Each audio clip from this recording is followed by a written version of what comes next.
po si Nanding Josef.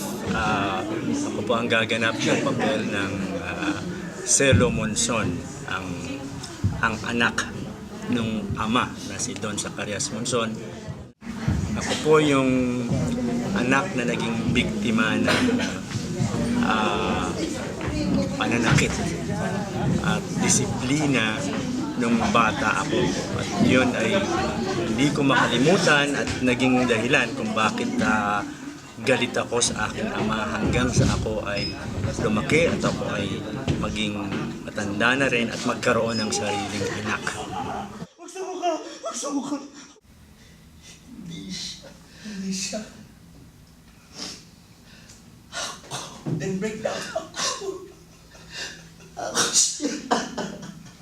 Then slowly lights out. Mararamdaman ko at makikita ko sa aking mga kilos at sa aking pagpapalaki rin dun sa aking anak na wala akong pinagkaiba sa aking sariling ama doon sa aking pagtrato sa aking sariling anak. Gagawin po namin yung eksena noong pananakit tsaka yung pakikipag-away noong si Celo sa kanyang ama, yung panunumbat kung ano ang ginawa, ay madaling-madali ko pong nararamdaman yung emotion ng karakter ni Celo.